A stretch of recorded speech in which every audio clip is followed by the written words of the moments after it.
అందరికీ నమస్కారం. నా పేరు డాక్టర్ మంచా నాగమల్లేశ్వరి, వైఎస్ఆర్సీపీ పార్టీ విశాఖ జిల్లా అధికార ప్రతినిధి.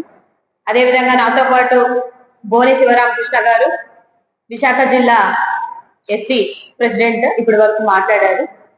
బేసిక్ గా ఇవాళ ఎందుకు మేము మీడియా మిత్రులందరినీ పిలిచాము అని అంటే, ఇవాళ కూటమి ప్రభుత్వంలో జరుగుతున్నటువంటి ఈ రెడ్ బుక్ రాజ్యాంగంలో కక్షపూరితమైనటువంటి అరెస్టులు, లేకపోతే ఇబ్బంది పెట్టడాలు, లేకపోతే అన్ని విధాలుగా అవమానించడాలు జరుగుతున్నటువంటి సందర్భంలో ఇవన్నీ ఒక ఎత్తైతే, దళితుల మీద వీళ్ళు చేస్తున్నటువంటి అగత్యాలు, ఈ కూటమి ప్రభుత్వానికి దళితుల మీద ఉన్నటువంటి కన్సర్న్ ఏంటి అని అనేది మరొకసారి మా దళిత బిడ్డ అయినటువంటి సునీల్ కుమార్ గారు ఐపీఎస్ ని సస్పెండ్ చేయడం అనేది చాలా చాలా మా జాతి మొత్తం ఖండిస్తున్నటువంటి విషయం.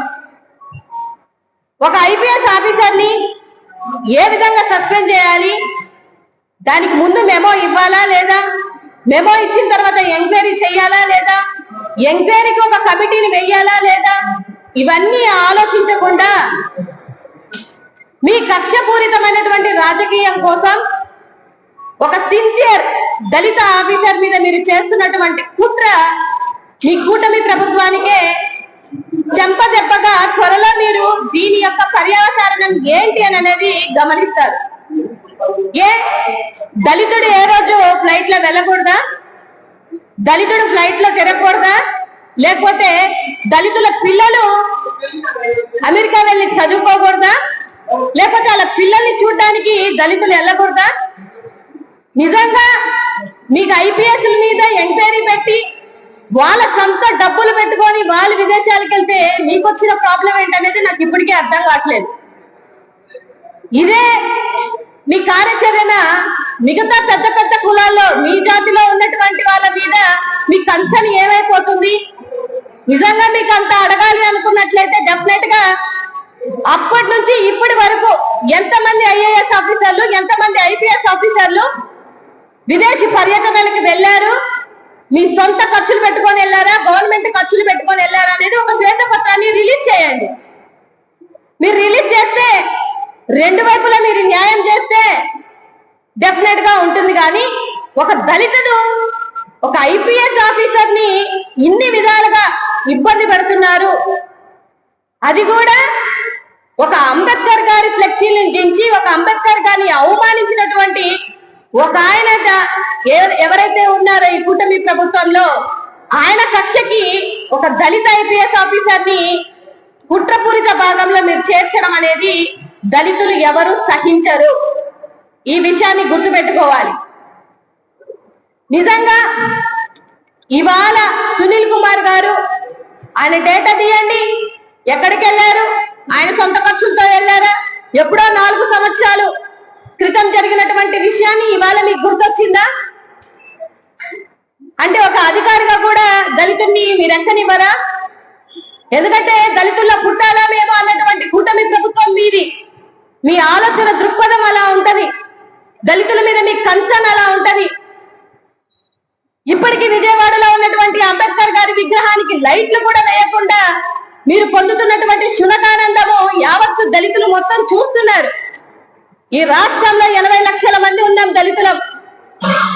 మీ కూటమి ప్రభుత్వం దళితుల మీద తీరు చూస్తున్న ప్రతిసారి 2014లో అదే పరిస్థితి, మళ్ళీ ఇప్పుడు అదే పరిస్థితి.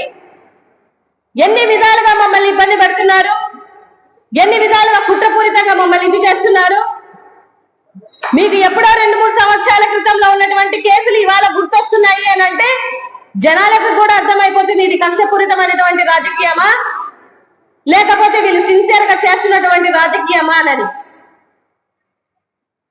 ఎంపీ అయినటువంటి మా దళిత లీడర్లని 150 రోజులు నందిగామ సురేష్ గారిని, అదేవిధంగా ఇవాళ సునీల్ కుమార్ గారిని, అంటే ఈ 9 నెలలకే మీ పరిపాలన ఇలా ఉంటే ఈ 4 సంవత్సరాలు దళితులు రాష్ట్రంలో బతకాలనా లేదా అనేది కూడా ఒకసారి రాష్ట్ర ప్రజలందరూ కూడా గమనించాలి.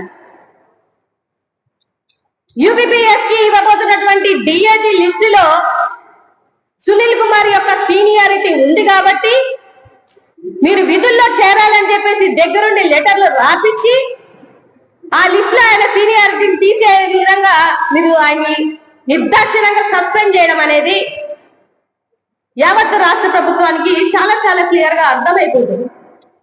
సో దయించి మేము కోరుకునేది ఏంటి అని అంటే, మీ కూటమి పరిపాలనలో దళితుడికి రక్షణ లేదు. మీ కూటమి పరిపాలనలో దళితుల మీద మీరు చేస్తున్నటువంటి కక్షపూరితమైనటువంటి రాజకీయాలు, మహిళలుగా మేము ఎంతో ఇబ్బందులు పడుతున్నాం. రేపో మాపో మహిళా దినోత్సవం కూడా వస్తుంది. ఆ పార్టీలో ఉన్న వాళ్ళే మహిళలు అనుకుంటే అది చాలా పొరపాటు. దళిత మహిళగా నేను మాట్లాడుతున్న వీడియోల కింద కూడా కొన్ని వేల వందల బూతు మెసేజ్లు. న్యాయం అనేది ఇరుపక్కల చేయండి. మీ శిక్షలు అనేవి ఇరువైపులా ఉంటుంది అని అంటే డెఫినెట్ గా మేము కూడా హర్షిస్తాం తప్ప, ఇదే విధంగా మా అంబేద్కర్ రాసినటువంటి రాజ్యాంగం కాకుండా మీ రెడ్డి బుక్ రాజ్యాంగం నడుస్తుంది అంటే మాత్రం రాబో రోజుల్లో దళితులు మీకు మర్చిపోలేనటువంటి తీర్పునిస్తారు. అందులో 1% కూడా డౌట్ లేదు. కాలక్రమంలో చాలా మంది దళిత లీడర్లతో పెట్టుకొని ఎన్నో రాజకీయ పార్టీలు కొట్టుకొని పోయాయి. అదే విధంగా మీ కూటమి పరిపాలనలో మాకు రక్షణ లేదు, మా బిడ్డలకి చదువు లేదు, మా బిడ్డలకి మంచి విలువలతో కూడినటువంటి వ్యవస్థ లేదని మాకు మాత్రం అనిపిస్తే దించడానికి ఏ మాత్రం కూడా మేము ఆలోచించాం. కాబట్టి ఒక దళిత మహిళగా మా దళిత సిన్సియర్ పోలీస్ ఆఫీసర్ అయినటువంటి సునీల్ కుమార్ కి మేమందరం అండగా ఉంటాం. డెఫినెట్ గా మీరు చేసినటువంటి ఆలోచన విధానాలు మార్చుకోకపోతే రాబో రోజుల్లో మీకు సమాధానం చెప్తామని ఈ సందర్భంగా తెలియజేస్తున్నాం.